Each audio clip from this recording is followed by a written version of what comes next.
Hey, welcome to Salty Beard's bike shop. You probably haven't seen this before. Anyway, I've been getting a lot of questions about my two different bike setups. People have noticed that I run two totally different bike setups on the same frame. So today I'm going to cover that, but first, a little bit of coffee. This episode is not sponsored by Beach Camp Coffee, but definitely fueled by Beach Camp Coffee.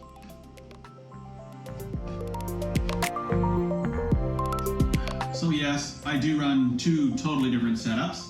So depending on my needs, most of the time I run my mountain bike frame in a fast setup with carbon fork and skinny tires. But I also have another setup when I need a little bit more cushion, a little bit more luggage, and on long, rough rides, I swap to run with my fork. My regular suspension fork, 100 mil. So, allows me to run two different setups. Between the tires and the forks, I save about 3.5 to 4 pounds total on my bike when I run in each setup. So it makes a huge difference. So, a little overview on what I do, and let's get at it.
Once you've removed your wheel and your brake caliper and your fork, you're ready to toss in your other fork. Life is a lot easier when you run the same headsets, so that's the way to do it. What I do too is, although my mountain bike fork can run a 180 disc, I actually run 160 on both, and it's not actually because of my forks. It's because of my wheels. I'm running race gravel wheels, the DT Smith GR 1600s, which are actually made for 160s on the front. 180s would be a little bit too powerful for the reduced spoke count. So I run 160s. Makes it a lot easier if you don't have to start swapping out rotors. If you have two identical wheel sets, then that's awesome because you don't have to change tires. But me, I'm running one wheel set, two different tires, two different forks. So let's button this up.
nice and simple, goes on pretty slick.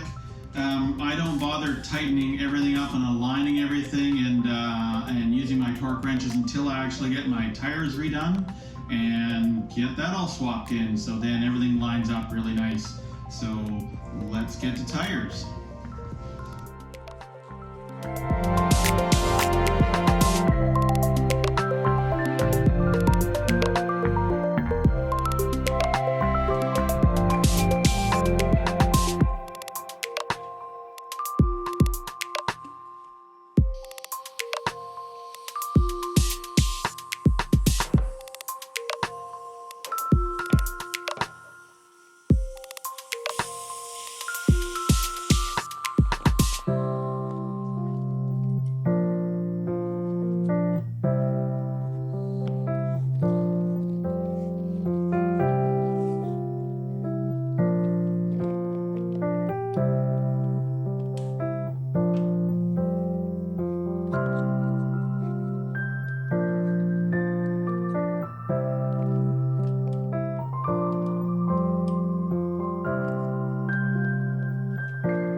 pre-inflate my tires, I use a standard air compressor with just a nozzle tip, and I've hollowed that out for a fast airflow.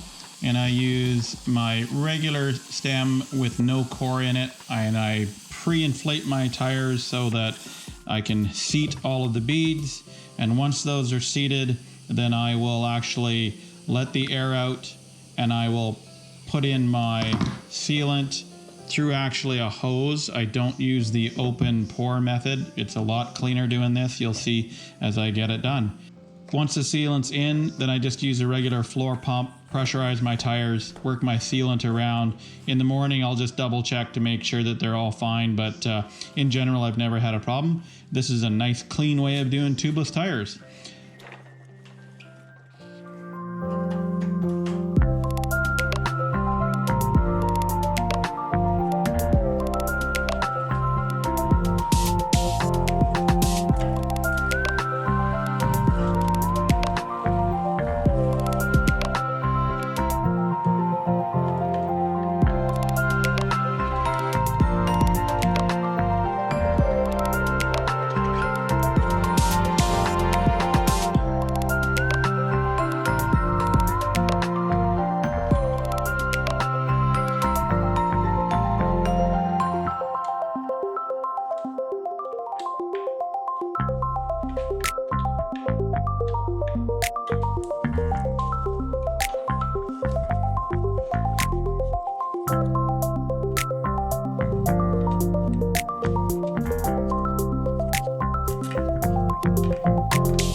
So there we have it. It was pretty quick to flip all those tires around.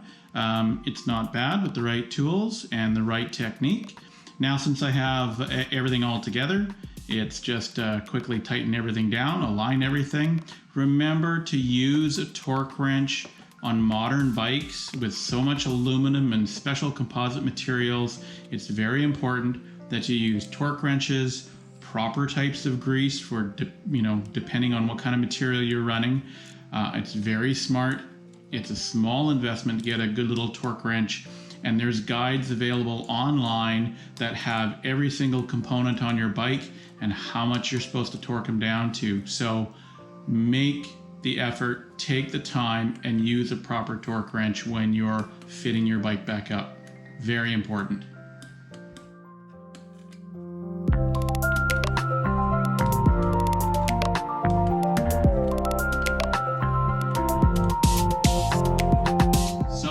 There you have it. From the slow comfort bikepacking beast to my fast ride. So this is now set up perfect for gravel fondos and for fast commuting and for road rides. Works really great. I run the Specialized Pathfinder Pro on here. I've run these tires in some horrible conditions and they've proven pretty well. There's better tires for certain select conditions, but I find that these have been pretty decent for me. A few punctures along the way, but they've been holding up pretty good. I've probably got about 8,000 kilometers on these tires, and they almost look like they're brand new. I'm kind of surprised. Thanks for watching, and remember to like, subscribe, and click on the notifications. Better yet, share and leave me a comment. Be safe and have fun. Later.